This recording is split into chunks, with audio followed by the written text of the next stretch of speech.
Este episodio fue patrocinado por Rodríguez Gil Logistics. Emanuel, bienvenido. Muchas Qué gusto que estés aquí. tú. No, hombre, no, gracias a ti. Sé que siempre andas bien ocupado, pero... pues, Igualmente. Gracias. Oye, Emanuel, platícanos un poquito sobre tu experiencia en Harvard. ¿Qué significó para ti tener un posgrado en Harvard? Pues antes que nada, un tremendo privilegio, Geu. La verdad es que el tener acceso a una universidad de la talla, de la calidad, de la trascendencia, de la trayectoria que ha tenido Harvard, pues realmente es un gran privilegio. Soy muy afortunado. La realidad es que es de esas metas que te pones de chiquillo. Me acuerdo estando en la prepa donde dije claramente algo que quiero lograr es hacer la maestría por allá, y pues me fui preparando para lograrlo, para poder también encontrar cuál iba a ser el enfoque a mi maestría, que en ese tiempo ya estaba yo muy claro en que quería que fuera una maestría en educación, que finalmente la hice en política educativa, y aventar toda la carne asador para que así suceda. Y pues gracias a Dios fui muy afortunado de contar obviamente con la aceptación, pero pues obviamente también con todo el apoyo económico. Recibí ahí muy buenas becas que prácticamente me cubrieron todos mis estudios, mis estancias, etcétera, ¿no? Entonces la realidad es que es una gran bendición el poder tener ese tipo de oportunidades en la vida, ¿no? Sí, totalmente. Sí. Y ahora, ¿cómo crees tú que alguien que tuviera o tuviese el mismo sueño que tú en su momento lo tuviste, dijera, oye, puedo elaborar mi plan para poder llegar? Porque obviamente todos pensamos que nada más es el recurso, que porque es bien caro y no sé qué, pero no es nada más eso. Tú dijiste, me aceptaron. O sea, Claro. ¿cómo alguien puede elaborar un plan para que logre ese objetivo? Fíjate que yo te diría que lo principal es que vivas con mucha congruencia y con mucha pasión aquello que quieres que sea tu propósito en la vida. En lo que se enfocan, sí, que obviamente hay un componente ahí de calidad académica, sí buscan que traigas buenas calificaciones, lo que has estudiado en la vida, pero principalmente se enfocan a ver, y este muchacho o esta muchacha, ¿a qué aspira? ¿Qué es lo que está buscando hacer? ¿De qué manera quiere contribuir a que este mundo sea un lugar mejor para vivir para todos? Y que haya congruencia, que tu trayectoria de vida realmente demuestre que tú has sido una persona comprometida con lograr esos objetivos, ¿no? Entonces, yo te diría, no es rocket science, no es un proceso en el que hay algún elemento elitista. Yo te diría al contrario. El principal criterio es que haya un compromiso muy profundo hacia tu pasión, que obviamente tengas las capacidades y los elementos ahí de una trayectoria académica y de liderazgo que lo demuestren, ¿sí?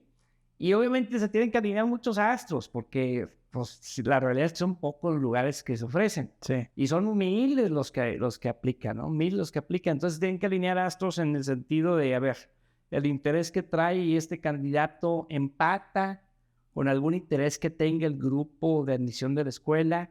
Este muchacho tiene obviamente esa trayectoria o no, de dónde viene, porque también se busca que haya una muy buena mezcla en las generaciones que se aceptan en estos programas. No quieren que todos sean norteamericanos, no quieren que se cargue demasiado para el lado asiático. Buscan que haya una diversidad no solo étnica, sino también en términos de perfiles profesionales, de perfiles de propósito, etc.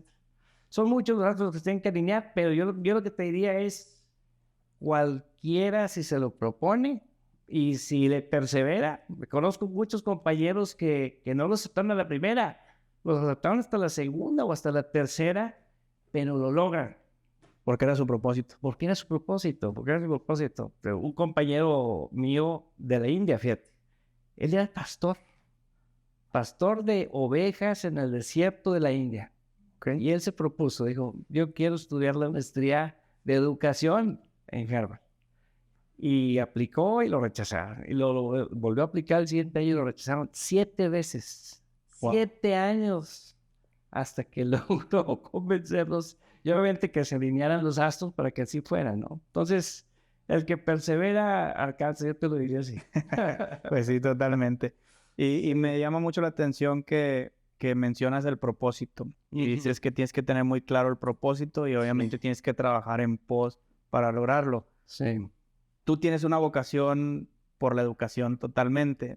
Entonces, supongo que ese era parte de tu propósito. Claro. Y obviamente, pues, lo tuviste que saber transmitir y demás para que te aceptaran. Y la pregunta es enfocada al posgrado que tuviste, porque, pues, si bien entiendo, ese posgrado se basa en formar más líderes. Así es. Entonces, ¿de qué se trata ese posgrado? ¿Qué es lo que tú sacaste de ahí para aplicarlo en lo que hoy haces en la educación? Claro, con mucho gusto. Me voy a ir unos pasitos para atrás, porque realmente mi intención original no era la educación per se.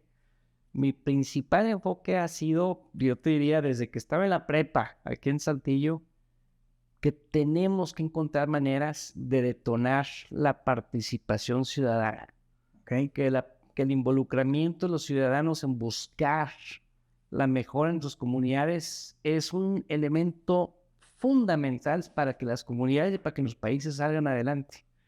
México es de los países en los que los índices de participación cívica son de los más bajos a nivel mundial. En México, solo 1 de cada 10 mexicanos participamos activamente en acciones de mejora en nuestra comunidad. Sí. Y en ese sentido, somos el penúltimo lugar en toda Latinoamérica. Solo le ganamos a Venezuela, ¿no? Para que te des una idea. Oh. Entonces, al tener tan bajos niveles de participación, ¿qué es lo que implica? Pues que estamos usualmente esperando como mexicanos que las soluciones a todas nuestras broncas vengan o del gobierno o de la iniciativa privada o de algún mesías que ha venido a resolver nuestras broncas, ¿no? Entonces yo me metí mucho al tema de cómo fomentamos la participación cívica y estuvimos desarrollando muchos modelos desde sociedad civil. Trabajé un tiempo en gobierno federal impulsando esto a lo largo y ancho del país, bajo una lógica que se llama Contraloría Social. Y en todo este camino me empecé a dar cuenta de que no era nomás el convencimiento de que es importante la participación. Yo andaba como profeta del desierto animando a gobernadores y alcaldes, oigan, entren al tema de la participación ciudadana. Me di cuenta que en el fondo tiene que ver con capacidades ciudadanas, con la formación ciudadana. ¿Qué habilidades, qué actitudes, qué valores, qué conocimientos tenemos que desarrollar como personas para poder ejercer una ciudadanía activa y comprometida en nuestras comunidades? Y ahí fue cuando me cayó el 20 de que tenía que enfocarme al tema educativo. Ya. Entonces busqué una maestría en una universidad, en este caso Harvard, que me ofrecía una muy buena oportunidad para ver cómo empataban esas dos dimensiones. La dimensión de la participación cívica, ya técnicamente se le llama educación para la ciudadanía democrática, y obviamente la otra perspectiva que es política educativa, que se tiene que hacer desde los sistemas educativos para que se detone este cambio cultural, esta transformación cultural hacia una mayor participación.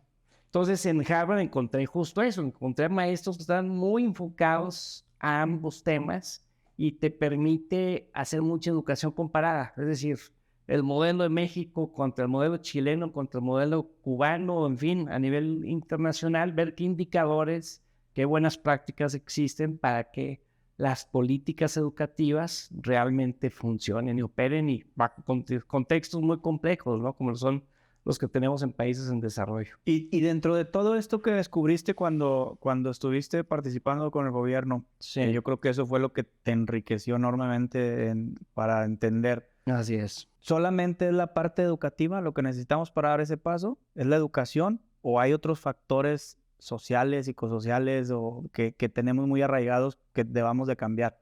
Es muy buena tu pregunta porque no es solamente la educación. Y yo te voy a decir que hay por lo menos una perspectiva que a mí me ha servido mucho para entender lo que ocupamos como país y viene del pensamiento de Amartya Sen. Amartya Sen fue un premio Nobel de Economía hace ya varias décadas y él propone que el desarrollo de las comunidades y de los países está íntimamente ligado al grado de libertad que vivimos quienes estamos conviviendo y coexistiendo en ese entorno comunitario o nacional. Si tú no tienes la libertad para definir qué quieres ser, si no tienes la libertad para decidir hacia dónde quieres orientar tu vida, entonces eso significa que en tu país o en tu comunidad hay ciertas barreras estructurales que te están impidiendo vivir esa libertad. Y lo que encuentra Amartya Sen, que es algo que ya se comparte con muchos grandes pensadores, es que los principales elementos para que puedas construir esa libertad son, por un lado, el pilar del desarrollo de capacidades, educación, ¿sí? Desarrollo de capacidades, pero el segundo gran pilar es el acceso a oportunidades. De nada te sirve estar súper capacitado, súper fortalecido en tus habilidades, si esas habilidades no te van a llevar a poder participar en aquello que te interese. Y las oportunidades tienen que ver con todo tipo, desde tu comunidad, oportunidades de participación, desde el sector productivo, en el ámbito en el que estés, tener la oportunidad de acceder a esa empleabilidad desde sus diferentes niveles. Finalmente, acceso a oportunidades y el fortalecimiento de capacidades son los dos grandes pilares de los cuales se construye esa libertad.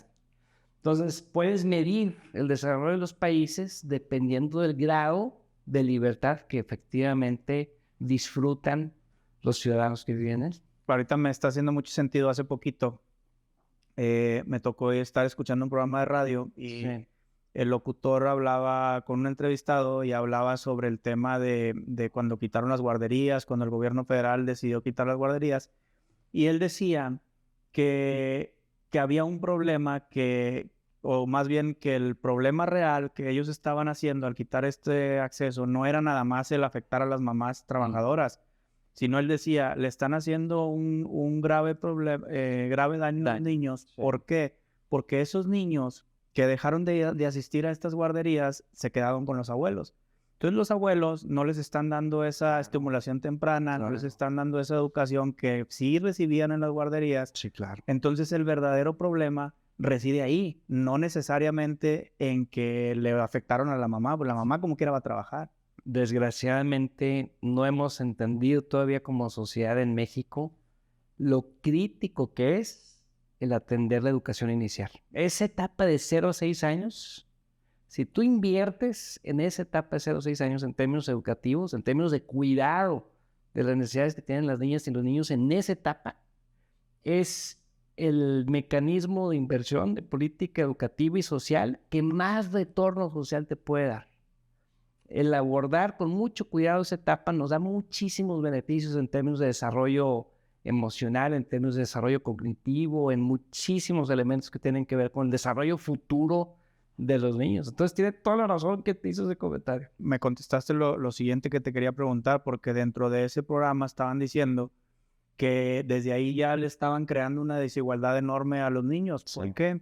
Decía la persona, dice, esos niños que tuvieron estimulación temprana y si después tienen acceso a buena educación, ya sea privada o pública, que él ponía en diferentes grados la educación pública de que había unos muy buenas y otras no tan buenas, y la privada, pues él la ponía también como algo bueno. Claro. Entonces decía, esa persona, y ahorita tú me dices si es correcto eso o no, me decía, esa persona en su vida adulta, probablemente si quiere ir a llegar a una universidad de alto desempeño, como es Harvard, Stanford, una cosa así, decía, pues no, probablemente no tenga todas las facultades porque ya sufrió un rezago comparado con alguien que viene de otra historia diferente. Claro. Claro. ¿Sí sucede así o no, o ya en la etapa adulta no es tanto? No, sí sucede. Y qué bueno que tocas ese tema, Jesús. La verdad es que en México, como en muchos otros países, pero en México puntualmente vivimos una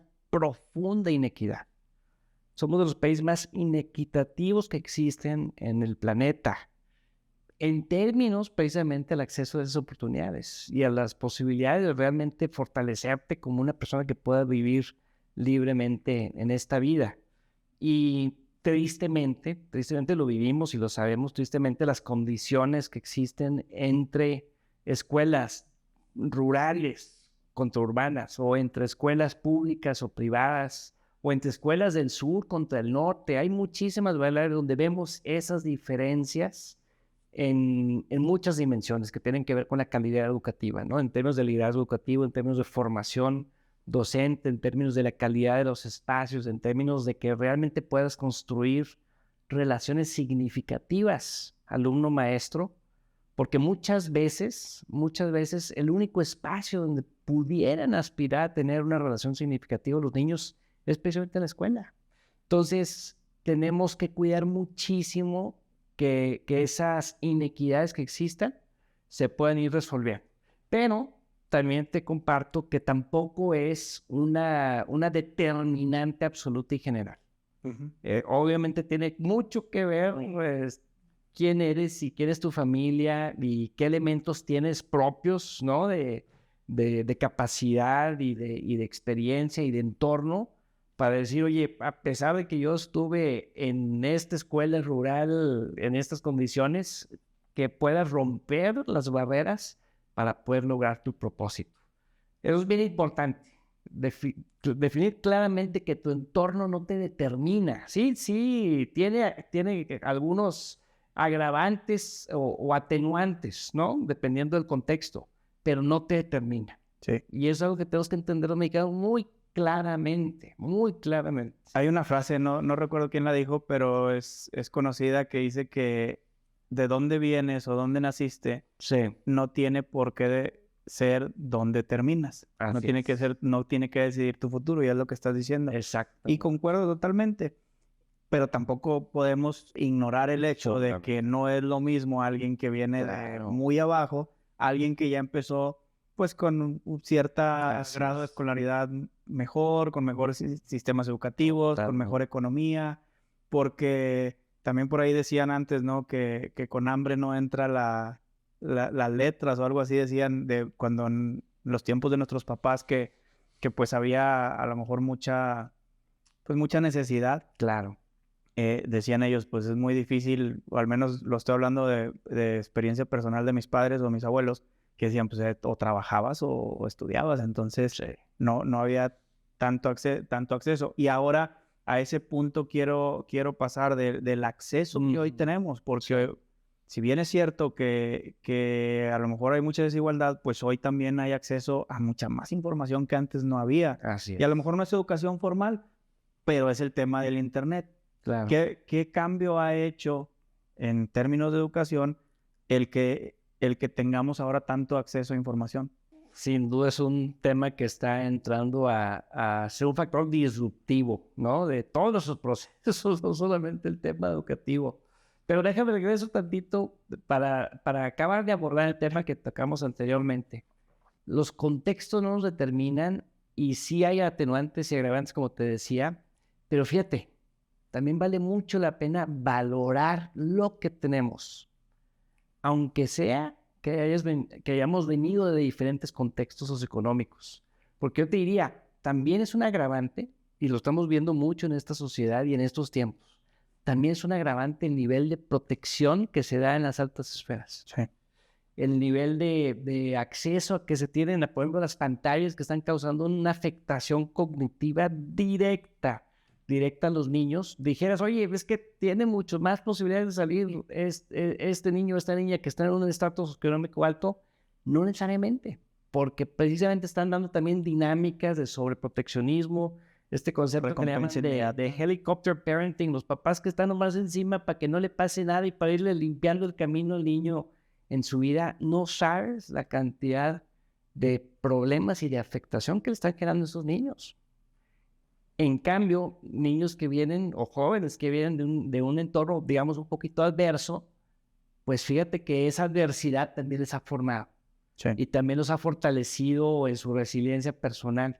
Entonces, cada entorno tiene su nivel de contribución, tanto positiva como negativa, ¿no? Pues, pero es bien importante decir, oye, a pesar de todo, ¿quién soy yo? ¿Para dónde quiero llegar? Y que nada me detenga. Yo te diré que eso es la esencia de esa perspectiva, ¿no? Y digo, no está bien generalizar, pero Sí. en una ocasión leí también que ya es que mencionan que hay como 7 ciclos de la economía.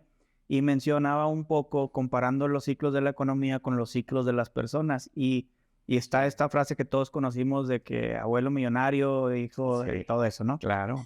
Pero en este artículo decían que mencionaban un poco de por qué pasaba eso y decían, a ver, personas que salieron de un contexto económico bajo pues crecieron a base de lucha y lograron hacer un patrimonio a base de mucho esfuerzo, de determinación y con un propósito claro. Después viene el hijo, que ya tiene ciertas comodidades, y luego después vienen los nietos, que ya tienen muchas más comodidades, y son los que empiezan a destruir ese ciclo, porque ya no tienen tanto ese anhelo de salir adelante, ya no tienen esa necesidad, porque muchas veces, y la mayoría de las personas nos pasa que quieres salir adelante por necesidad. Ya a lo mejor llegas a una etapa en tu vida en la que ya piensas en trascender, en ayudar a la sociedad y todo eso, pero al principio es como todo negocio, ¿no? El negocio empieza en una etapa de supervivencia. Así es. Ya después se acomoda y va avanzando. Exacto. Entonces, ¿tú crees que sí sea de esta forma y cómo pudiéramos contrarrestar, vamos a llamarlos, los que tenemos la posibilidad de darle a lo mejor una educación privada a nuestros hijos para que no suceda eso? No, eso es fundamental, Joe, y es tener bien claro que lo que ocupamos es darle autonomía a los niños. Ellos, dependiendo de cada etapa que van pasando en sus vidas, tienen que ir desarrollando autonomía intelectual, autonomía moral y autonomía en términos de su capacidad para ser autogestivos, ¿sí? Si están los papás otra vez encima, escogiendo con quién se junta, ¿no? Escogiendo en qué salón les va a tocar el niño o no. Evitando a toda costa que se vaya a golpear, no dándole la oportunidad de explorar y de salir y tener cierta sensación de libertad. Lo que estamos haciendo es cortándole las alas y haciéndonos dependientes de que el adulto o los adultos que estén en su contexto sean los que le van abriendo el camino. Entonces, independientemente del nivel socioeconómico del cual vengamos, del entorno que vengamos, tenemos que tener la conciencia como papás, pero no solo como papás, como comunidad, que a nuestros niños hay que darles todas las posibilidades de que puedan ir fortaleciendo el músculo de la autogestión y de la autonomía, que puedan desarrollar el juicio crítico, que puedan vivir riesgos, porque a partir de los riesgos y de los trancazos vienen aprendizajes muy importantes. En fin, una serie de medidas que no puedo meter aquí toda la tarde platicando, pero que vale en ese sentido, ¿no? Sí, totalmente. Y yo creo que eso es lo más complicado, ¿no? Y esa es yo le digo a mi esposa, le digo, es que nuestra principal función como papá es crear buenos ciudadanos. Porque hoy tenemos tanto acceso a cosas. Yo algo que veo también que sucede mucho hoy, y hablo desde mi ignorancia porque no soy experto en el tema, algo que veo que sucede mucho es el tema de la recompensa inmediata. Claro. Y lo veo con mis hijos, o sea, ni siquiera estoy hablando de otras personas, lo veo con mis hijos. Claro. Que, oye, no se quieren esforzar por nada, quieren todo el momento y piensan que comprar un iPad o cualquier cosa vale $1, entonces se pierde el valor. Yo recuerdo cuando yo era niño, por ejemplo, y obviamente todos hablamos desde nuestros sesgos, ¿verdad? O sea, claro, nuestros filtros. Sí. Yo recuerdo cuando era niño, por ejemplo, que decías, oye, pues me tengo que esperar tanto para juntar para la bicicleta y tengo que hacer esto y tengo que hacer lo otro. Y ahorita me lo dan por sentado, como que es algo que me lo tienes que dar, ¿no? Entonces ahí tenemos que trabajar en cambiar esa cultura. Fundamental. Y fíjate, regresando un poquito al tema tecnológico que decías, precisamente los sistemas tecnológicos, redes sociales, etcétera, están diseñados para darte esa gratificación inmediata. Entonces están realmente buscando que tú estés ya generando dopamina y todos los incentivos mentales y hormonales para que estés ganchado con la pantalla y con lo que te va a dar. Sí. Y ese tipo de elementos, justo lo que estás comentando, están acentuando, por un lado, la falta de atención de los niños, porque si no tienen esa capacidad de ver lo que quieren ver en cuestión de 10, 15 segundos, pierden la atención en eso y buscan otra cosa, pero también el sentido de la gratificación inmediata.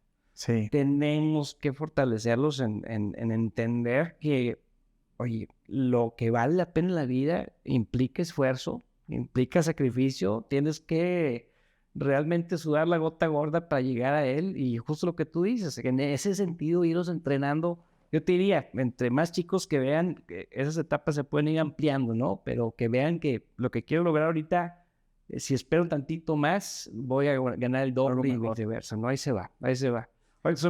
Doy el ejemplo aprovechando a mi hijo, pero mi hijo, que es el tercero de 4, Tiene 12 años y está picadísimo, pero como lo que sea con los carros. Ahorita su vida son los carros y sabe perfectamente modelos y qué tiene uno y qué otro, etc.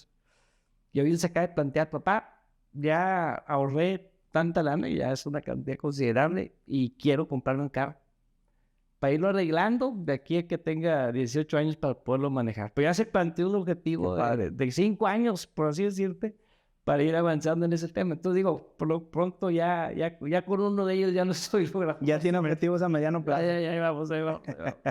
Qué bueno. Oye, y ahorita que mencionas las redes sociales, Sí. es un punto bien importante porque ahorita hay mucho influencer y mucho pseudo gurú que te dicen las reglas de la vida y cómo volverte millonario y demás, ¿no? Y eso es un tema que ahorita quiero abordar en la parte de la educación y los influencers. Pero también me llamó mucho la atención que decías que tengamos la libertad de escoger lo que queremos ser y demás. En China, por ejemplo, el TikTok pues está restringido y ciertas horas pues te salen cosas de ciencia, de educación y cosas así. Entonces, en una encuesta le dicen a los niños que querían ser y pues unos querían ser astronautas, otros científicos y profesiones muy, muy, muy padres, ¿no? Órale. Y en América, la mayoría de los niños dicen que quiere ser TikToker o YouTuber. O sea, esa es la gran diferencia. Y ahí es donde dices, oye, entonces el restringir cosas no es tan malo. Tampoco es tan bueno dejar todo abierto y que todo el mundo quiera salir en TikTok bailando. No. Pero es muy buen punto el que tocas, porque parte del desarrollo es que tengas estructura. O sea, a veces se malentiende la libertad. La libertad es algo que implica responsabilidad, ¿no? Y otra vez, la libertad es aspiracional. ¿Quieres gozar realmente la libertad?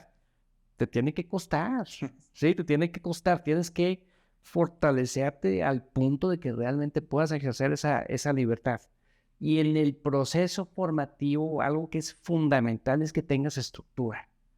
Que tu comunidad educativa, como debe ser también la comunidad familiar y como la comunidad vecinal, en fin, te dé un parámetro de límites en el cual puedas interactuar, ¿no? Okay. Y que te dé referencias de qué son, como acabas de decirme en el caso de TikTok en China, que te dé una estructura y límites. Esto acabas de decir, se acotó el tiempo para que puedan estar expuestos a diferentes tipos de videos que les incentivan otro tipo de referentes en sus vidas, y con esa estructura andar. Y a partir de esa estructura empezar a tener un gozo de cierta libertad. Hay una frase que me gusta mucho de León Felipe, un poeta que me encanta, español de tiempos de la Guerra Civil Española, que se viene exiliado a México. Y León Felipe decía, sistema, poeta, sistema. Empieza recogiendo piedras y algún día moverás las montañas. ¿Sí? Entonces, fíjate qué interesante. Le estás pidiendo a la persona más, digamos, diversa que puede existir, más desestructurada que puede decir que es un poeta, le estás pidiendo, aplícate un sistema, métete a una estructura que te permita avanzar en torno a tus sueños. Si tú quieres mover la montaña, pues tienes que empezar recogiendo piedras, ¿no? Sí. Entonces, en ese mismo sentido también va el proceso formativo. Y yo creo que, no me dejarás mentir, eso es mucho de lo que hace la universidad. Carolina, sí, por ahí va. Entonces, vamos a meternos ahora a ese punto Claro que de sí. cómo nace Universidad Carolina, cuál es el objetivo, el modelo educativo que ustedes manejan. Claro, con muchísimo gusto. Pues mira, te comparto un poquito. Te decía hace unos minutos que mi enfoque había sido educación ciudadana, ¿no? He tenido la gran fortuna de cofundar diferentes organizaciones muy enfocadas a eso. En Monterrey Vía Educación, de la mano con Mariali Cárdenas y Armando Estrada, muy enfocado al tema de formación ciudadana y otros esfuerzos de inversión social por allá. Pero empezamos a detectar, particularmente te estoy diciendo, hace 12 años, que sí, efectivamente ocupamos mejores ciudadanos en nuestro país, pero había un elemento en el sistema educativo que estaba quedando pero muy desatendido, que era precisamente el acceso a oportunidad educativa. Estábamos ya identificando, y esto fue precisamente en tiempos que se disparó la violencia en nuestro país y particularmente aquí en la región Coahuila y Nuevo León, que vimos, oye, miles de jóvenes. En aquel tiempo eran 30,000 jóvenes los que no podían acceder a oportunidad educativa en formación media superior, que es preparatoria, o profesional, que es superior, porque no existían las posibilidades en el sistema educativo, tanto público como privado en la región. Entonces, ¿qué pasa con estos jóvenes? Pues ya de plano claudican en su intento de seguir un camino académico, se integran a la economía informal o buscan una chamba en la economía formal, pero de muy bajo ingreso, o optan por una educación de bajo costo, pero de muy baja calidad, o optan por buscar una oportunidad en universidades de alta calidad y de alto costo, pero son oportunidades muy limitadas, o de plano dicen, ¿sabes qué? Mejor me voy para otro lado y busco oportunidades, el American Dream. No, salí con un meme, vi hace poquito. Me dio mucha risa porque decía, estúdiale para que cuando vayas corriendo te diga el coyote, ¡córrele, Inge! Así pasa. Híjole, qué cosa. Entonces estamos viendo que muchos jóvenes están quedando sin oportunidad. Y si tú veías esa realidad contra la realidad que estábamos sufriendo de cómo están cooptando los jóvenes para hacer carne y cañón en la guerra del narcotráfico hace 12 años, dijimos, oye, urge atender esta dimensión muy puntualmente, ¿no? Y de cierta manera mi familia ya tenía cierta trayectoria aquí en la comunidad, impulsando temas sociales y educativos a través del Centro Estudiantil Restomex, que fue una iniciativa que detonaron mis abuelos maternos, y el espacio donde fue el Centro Estudiantil por más de 40 años, que es una propiedad muy, muy hermosa en el Muy centro bonita. de la ciudad, una nogalera realmente muy, muy privilegiada en términos de riqueza natural, etcétera. Estaba desaprovechado ese espacio, entonces empezamos a ver que se estaban alineando los astros para decir, ¿sabes qué? Podemos volcar no solamente esta propiedad, sino la energía de la familia y obviamente la vocación y el propósito de mi hermano Esteban, que también estaba ya muy interesado en estos temas, de mi señor padre, de mi tío Eduardo Garza y de tu servidor y de mi mamá, que también estaba muy involucrada en estos temas, para decir, ¿sabes qué? Vamos a volcar esta energía en torno al acceso a oportunidad educativa de educación superior, y así fue como nació la Universidad Carolina. Y pues gracias a Dios del 2014, que fue cuando arrancamos, que arrancamos con 300 alumnos en aquel entonces, ya con 5 programas de preparatoria y 5 programas de educación superior, pues ahorita ya creció significativamente. Ahorita ya somos un poco más de 4,500 alumnos en 23 programas diferentes, tanto de preparatoria como profesional y posgrados. Y pues obviamente con esto, pues atendiendo muy puntualmente este elemento de acceso a oportunidad educativa, porque finalmente la universidad sirve como una plataforma de desarrollo, así es como lo identificamos nosotros, ¿no? Más allá del programa académico que estés cursando, que sí te conviertas en ese IGE que esperemos no estés tanto al otro lado, más que eso es precisamente lo que te platicaba, que se conciban los dragones, se conciban como ciudadanos que tienen la oportunidad de ejercer un liderazgo con un impacto. Primero un impacto en el cuidado a sí mismos, de cuidar su persona, de cuidar su propósito, de cuidar un plan de vida que vaya acorde a esa construcción de la libertad y a lo que quieren lograr. También en torno al cuidado de sus comunidades, de su familia, de sus amistades, de la comunidad en la que viven, con ese compromiso ciudadano que platicábamos, y finalmente con un impacto en el entorno natural. Sentimos que esas 3 dimensiones de cuidar de ti mismo, de cuidar de los demás y de cuidar nuestro entorno natural, pues es un perfil que se ocupa ahorita con muchísima urgencia, y es una conciencia que esperamos que se vaya replicando, ¿no?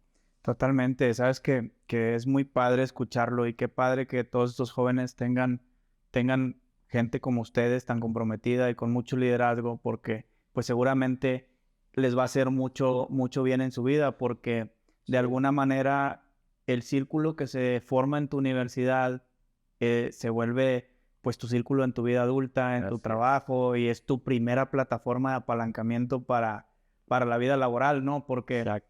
no sé, yo lo veo así, tú corrígeme si estoy mal. El proceso formativo desde cero hasta la prepa, Sí. pues de alguna forma es más formación, es más como de darte un poquito de estructura, pero ya la parte, yo digo, mi primer networking fue la universidad. ¿Tu primero qué, perdón? Networking, claro. Fue la universidad. Sí, claro. ¿Por qué? Porque a lo mejor no te das cuenta y ahí es donde de alguna forma hay que tratar de concientizar a los jóvenes de que, oye, no te das cuenta, pero pues a lo mejor tu compañero al rato va a ser una personalidad importante o va a tener un cargo importante en una empresa o el conocimiento que va a llegar a adquirir, pues te va a servir de plataforma para que tú puedas llegar a otro lugar. ¿No? Claro. No, estás dando un elemento fundamental, que es la construcción de capital social. Ahorita está, pero clarísimo, y hay muchos estudios que te lo demuestran, que más que el capital económico, lo que más aporta a la calidad de tu vida es el capital social. Es la calidad de las relaciones de confianza que tienes con los demás. Sí, y el hecho de que ustedes estén muy enfocados en eso y que ellos tengan esos compañeros y que después en su vida adulta tengan gente pues con liderazgo, moralmente correcta y con con ese enfoque que me gusta mucho, que lo repites mucho, el enfoque social, o sea, con ese enfoque de la participación ciudadana, porque yo digo que todavía hasta nuestras generaciones era de, pues te vale qué candidato sea, no te importa lo que está diciendo, porque tenemos esa falsa idea de que todos son lo mismo, que nadie quiere hacer nada y que hablando, por ejemplo, del político, pues todos quieren robar, todos quieren sentarse en el poder para hacer para ellos. Sí. Entonces, qué padre que ustedes estén trabajando en pos de que eso cambie, porque yo lo pongo en términos de los emprendedores, del empresariado, y yo hace poquito en un podcast decía, es que yo siento que las generaciones están cambiando. Ahora ya los emprendedores ya traen más conciencia social y ya no nada más están enfocados en generar riqueza, sino que están enfocados ya también en trascender, en hacer algo importante para la comunidad. Fundamental. No, ese cambio de chip, yo te diría, antes se consideraba un lujo, ¿no? Antes pensabas de un empresario, pensabas de un ciudadano y el que estuvieran involucrados en acciones sociales o de filantropía o de inversión social se consideraba como un lujo, como algo, digamos, accesorio a lo principal.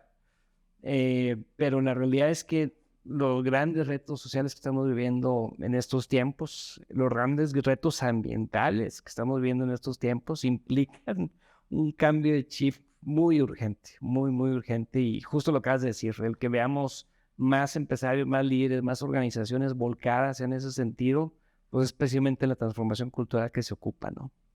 Sí, y qué bueno que sean parte de, ¿no? Por ahí todos los comentarios que se escuchan alrededor de la universidad de ustedes y particularmente de ti siempre son muy positivos. No, muchas gracias. Vamos.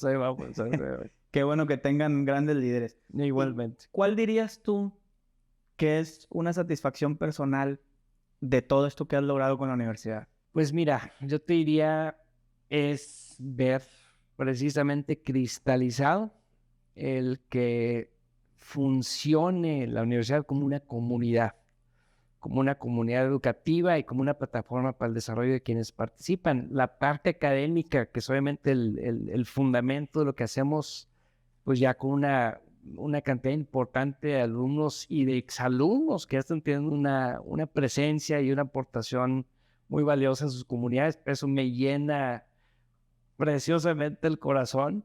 Pero también una serie de iniciativas que se han detonado a partir de la universidad. Una de ellas es el Distrito Carolina, que es un ejercicio precioso que tenemos de colaboración y de reconstrucción del tejido social que estamos haciendo en las comunidades aledañas a la universidad. Ahí tenemos, por darte un ejemplo, ahorita un programa que lidera Ana Celia Aguirre junto con Ana Sofía Alguín y Sara, un programa de liderazgo para quienes están a cargo de las escuelas públicas del Distrito Carolina, que está metiéndose a lo hondo en el desarrollo de conciencia y capacidades para que estos líderes educativos tengan un impacto positivo en sus comunidades. Un after school que se llama Las Alebrijes, que está ahorita recibiendo a 200 niños de estas comunidades a que tengan una experiencia formativa y lúdica en las tardes, que les ayude a batir el rezago educativo que se vivió en la pandemia, y así como esas muchísimas iniciativas que tienen que ver con el distrito, y también varias que tienen que ver con el impacto al entorno natural. Eco Impact se llama la iniciativa, y ahí tenemos también muy buena presencia en tratar de rescatar el Cañón de San Lorenzo, que ha estado afectado por muchísimos elementos por muchos años. Entonces estamos participando de una manera muy activa en esa iniciativa que preside don Alejandro Arispe.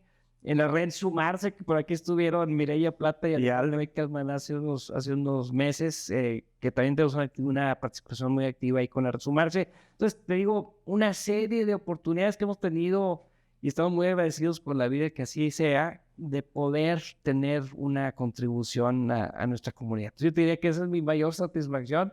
Y aparte me divierto muchísimo, entonces Lo disfrutas. la verdad estamos en donde queremos y debemos y podemos estar, ¿no? Pero me gusta mucho lo que dices porque de alguna forma lo que ustedes están haciendo es no solo atender el síntoma, sino atender la enfermedad. O sea, están yendo al núcleo del problema para, pues en la medida que a ustedes les corresponde, pues sería imposible cambiar a lo mejor el país, pero sí la parte que ustedes tienen, pues están haciendo un impacto positivo muy importante y el cual ya no solo está quedando en ustedes, sino que ya mucha gente lo está reconociendo y eso habla de que están haciendo un muy buen trabajo. Para allá vamos, Jesús. Estamos muy, muy agradecidos, como te digo, con la vida y con nuestra comunidad, que nos ha abierto realmente las puertas. Ha sido un desarrollo en el que no hemos recibido ni un no, puros sí, puras luces verdes para seguir avanzando, ¿no? Entonces, ¿qué más le puede pedir uno a la vida? No, pues no, nada, ¿verdad? Qué padre. Y ahorita te decía que quería abordar el tema de la educación y las redes sociales. Sí.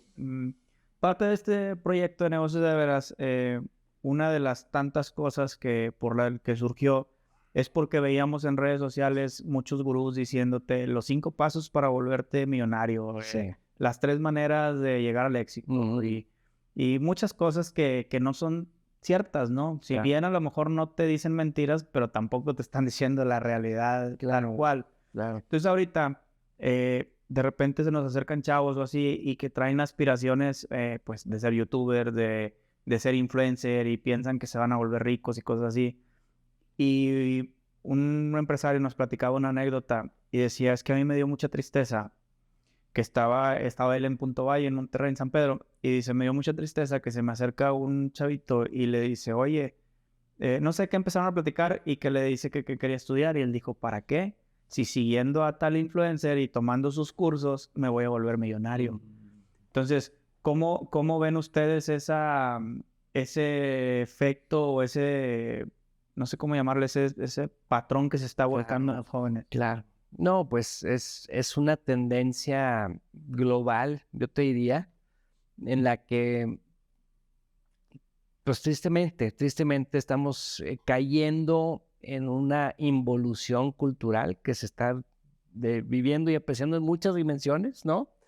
Y que tiene que ver con ese cierto rechazo que se tiene a lo que antes eran ya instituciones, ¿no? A partir de la etapa de la iluminación, abrazamos con mucha fuerza el desarrollo de la ciencia, ¿no? Y realmente poder generar hechos y datos a partir del desarrollo científico y a partir de la experiencia, a partir del desempeño en las diferentes profesiones, ¿no?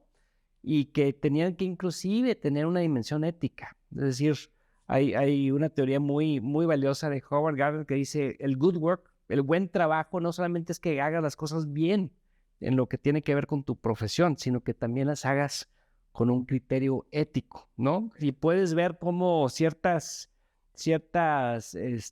profesiones, como la de la medicina, yo te diría, han ido en una escalada ascendente hacia esa dirección, pero tristemente hay otras que no. Y una en la que no es precisamente el mundo de los medios de la comunicación. Antes, el periodismo, te digo, tampoco podemos generalizar, pero se ve una tendencia donde hace 100 años la comunicación y el periodismo sí buscaba tener fuentes confiables, sí buscaba tener datos duros, sí buscaba tener elementos comprobables para lo que se decía, ¿no? pero hemos visto cómo la tendencia de la desinformación, la tendencia del fake news, la tendencia de lo superficial contra lo fundamental, pues está cada vez más presente en los medios y en la comunicación en general, y que también permea a outputs culturales, ¿no? Culturales y artísticos, sin querer coartar la libertad de expresarte a través de redes sociales y con estas tendencias. La invitación sería a que si sí vas a estar generando contenido, pues lo hagas con mucha responsabilidad. Lo hagas con mucha responsabilidad, con realmente decir que tengo los pelos de la burra en la mano para realmente afirmar lo que estoy diciendo, que realmente se desarrolle un juicio crítico. Y ahí está la parte educativa de por medio, un juicio crítico desde chiquitos para poder entender todo este mar de información que nos está llegando, pero a cántaros. Son casi olas de tsunami que nos llegan todos los días de información, y tener el juicio crítico para entender y analizar y purgar aquello que sea paja y realmente encontrar lo que es real y verdadero. Ahí está la clave. ¿Estás de acuerdo? Sí, totalmente. Sí. Ahí está la clave porque si no logramos discernir entre lo que es realidad y lo que no, nos puede ir muy mal en la vida porque precisamente concuerdo 100% contigo, a pesar de que este proyecto es de redes sociales, concuerdo contigo porque nosotros tratamos de hacerlo de una manera bien intencionada y de una manera, se me fue la palabra que dijiste ahorita, de una manera responsable. Claro. Responsable, Sí. ajá. Porque hay un video que a mí me impactó mucho de un influencer que decía cómo volverte millonario en 24 horas. Y él empezaba a hacer una serie de pasos que si bien es cierto, los pasos son ciertos, sí los pasos que dijo, si los sigues, sí es cierto, te vuelves millonario en bienes raíces. El problema es el tiempo, no te puedes volver millonario en 24 horas. O sea, cualquier persona con 3 dedos de frente, pues se da cuenta que no. Claro. Y justo ese tipo de información que los jóvenes estaban viendo es por lo que decían, no, pues ya no voy a estudiar y me voy a volver rico y voy a esto. Y tú te quedas, espérate, o sea, eso no va a suceder. Claro. No, en ninguna parte del mundo va a suceder. Claro. Y ahí es donde entra esta labor que pues es muy importante de las universidades, de enseñarles a los jóvenes, a ver, ¿dónde está tu proceso formativo? ¿Dónde tienes que aprender a discernir? ¿Cuál es lo que decías hace rato? Todo lo que vale en la vida te cuesta trabajo y tiempo. Así es. No hay de otra forma. Entonces ahí es donde los jóvenes que tienen el acceso a la universidad, sea pública o sea privada, pues tienen que valorarlo. Totalmente. Y decir, bueno, todos los que no tienen la oportunidad, bueno, yo ya estoy en una posición por encima de ellos, porque Claro.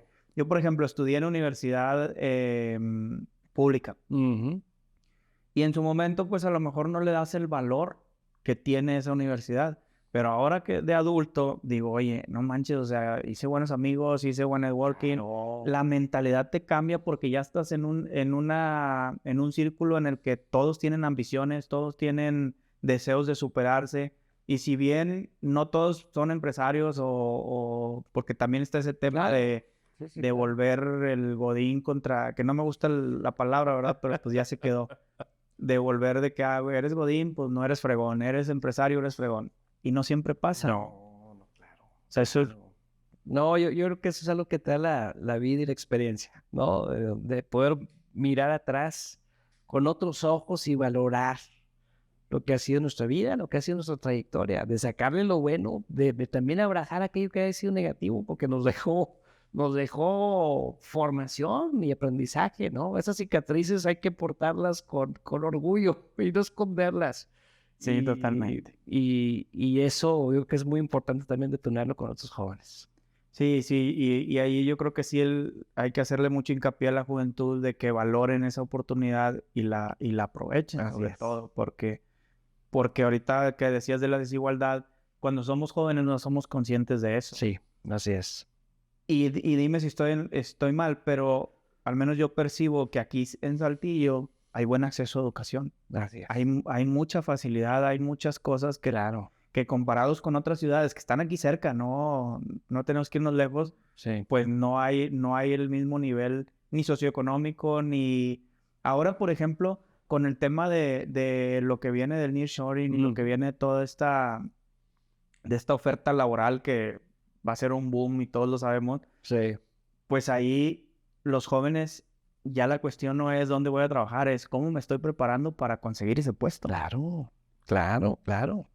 Y que implica también un cambio de conciencia de quienes ya están laborando. Ahorita yo te diría que uno de los principales cuellos de botella va a ser precisamente qué tanto nos vamos preparando como sector productivo para atender estas nuevas necesidades, ¿no? Ahí es donde entra el reskilling que le llaman, es decir, oye, pues ya soy ingeniero y tengo 15 años de experiencia, pero los retos que vienen de transformación tecnológica, de transformación de los sistemas y de lo que implica la nueva revolución industrial implica que es un salto cuántico también en tu capacidad. Y pero fíjate que bien interesante, tenemos una rama de la Universidad Carolina que se llama la Universidad del Trabajador y ahí estamos precisamente trabajando con colaboradores de más de 80 empresas de la región que precisamente se pusieron en sí y dijeron, oye, para poder realmente seguir avanzando profesionalmente en mi empresa, tengo que meterme de lleno otra vez a un proceso formativo, ¿no? Pero ya regresan con una sed y con un hambre de aprender y con mucha experiencia de por medio que los hace estudiantes formidables. Los mejores.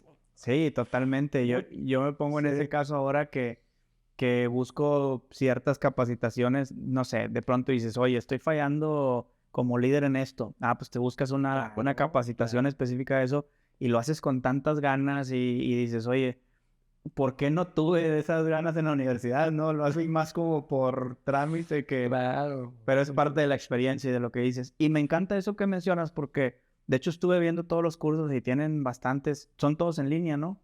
No, tenemos algunos programas que son en línea, la gran mayoría son programas mixtos, que es decir, tienen una participación presencial en campus, pero también tienen una mezcla de contenidos que están disponibles a distancia y obviamente también ciertos programas escolarizados, la gran mayoría de los programas de prepa son escolarizados, que implica que sí estés presencialmente en la universidad, ¿no? Sí. Y, no, y me refería a los programas del trabajador, Sí. que tenían mucho en línea. Así es. Y para ir cerrando, Emanuel, ahí, esa es otra pregunta que quería ver contigo, cómo lo veían, el tema de la capacitación y la universidad y todo el tema virtual contra lo presencial. Sí. Porque, por ejemplo, yo veía que decían, los maestros estaban muy preocupados con los niños, que decían, es que ya perdieron dos años, con los chiquitos, Sí. que decían, ya perdieron 2 años de pandemia y eso lo van a ver en repercusiones en 15 años, en su sistema social, de relacionarse socialmente. ¿En los adultos pasa lo mismo o qué sucede con la educación tradicional, vamos a llamarle la presencial, contra la que tienen en línea? Claro. Pues mira, yo creo que lo mejor que nos puede pasar es participar en ambos mundos, ¿no? Digamos, cegarnos a pensar que la educación solo debe ser presencial por sus características, nos impide ver las ventajas y las bondades de sí poder acceder a procesos de aprendizaje y acceso a conocimientos que están disponibles ya en las redes y en procesos virtuales de educación. Pero yo te diría que la dimensión tecnológica del aprendizaje tiene esas bondades, pero yo estoy convencido que un complemento fundamental es que sí los puedes hacer en comunidad, que sí los puedes hacer precisamente en espacios presenciales, de ser posible, para que también te sirva por lo que comentabas tú hace ratito. Es donde desarrollas esas relaciones y ese capital social para la vida, ¿sí? Y sí puedes desarrollar esas relaciones en un entorno virtual, sí se puede, pero yo te diría que sigue siendo y seguiremos siendo animalitos que disfrutan de estar juntos y que podemos coexistir y convivir en espacios donde todo está dispuesto para que puedas disfrutar de la experiencia educativa, ¿no? Y eso no significa que no puedas tú tomar un curso de gastronomía en línea, no. O sea, el poder acceder a ese conocimiento siempre va a ser muy valioso. Pero en un proceso, digamos, de formación media superior, que es preparatoria, de formación universitaria, yo te diría que sí es muy valioso el esquema blended, que le llaman, o híbrido, donde tienes tanto el componente presencial como el componente de conocimiento y experiencias de aprendizaje en línea. Totalmente de Sí. acuerdo. Y fíjate que nosotros somos mucho de la vieja escuela. Juanjo y yo, mi socio en el podcast, cuando estábamos hablando de cómo íbamos a hacer el podcast, a dónde íbamos a llegar y todo esto. Sí. Y una de las cosas que dijimos, no vamos a hacer podcast en línea. Los vamos a hacer presenciales. Justo porque creemos mucho en esto del feeling. No, pues esto no tiene comparación. Ve nomás el espacio que tenemos aquí. Padrísimo. Y por eso no tenemos ni un solo episodio grabado en línea. Qué chulo. Nos han pedido episodios fuera de la ciudad y así, pero si no empatan las agendas, hasta que se pueda, lo hacemos. Padrísimo. Porque justo fomentamos mucho eso. Sí, claro, claro. Emanuel, pues de verdad que agradezco mucho este tiempo y me gusta terminar siempre con una pregunta. Me gustaría hacerte muchas más, ¿verdad? Porque hay tantas dudas en los temas educativos y tú eres un experto. Sí. Y me gusta cerrar el episodio siempre con una pregunta. ¿Cuál es el legado de Manuel Garza? El legado. Hijo, ¿Cuál quieres que sea tu legado? pues yo espero tener una presencia en esta vida que sirva como nutrimento para los demás. Que mi vida, que mi contribución pueda servir a que los otros puedan vivir más plenamente, para que los otros puedan encontrar esa luz interior y poder explosionar, que puedan disfrutar de esta vida y que lo puedan hacer en comunidad. Yo te diría que si logro eso, yo puedo ir muy tranquilo, por lo menos con algunos que sí hayan encontrado eso y esa contribución en mí. Pero te agradezco muchísimo, Hugh, por toda la invitación y por todo este esfuerzo. Muchas felicidades también, chicas, por todo el impacto que están teniendo aquí con el podcast. Sí, pues ellas son las que hacen posible Eso. el episodio, todos los episodios y el Qué podcast. chulada. Pues Emanuel, muchas gracias. Al contrario. Quedan las puertas abiertas cuando quieras regresar. Nosotros encantadísimos de volverte a tener aquí. Te agradezco mucho, Raúl. Aquí estamos. Igualmente, las puertas bien abiertas allá en Carolina para cuando quieran darse la vuelta. Muchas gracias. Gracias. Amigos, pues gracias por acompañarnos en este episodio. Les encargamos que se suscriban al canal de YouTube y nos dejen sus 5 estrellitas en Spotify. Hasta la próxima. Muchas gracias.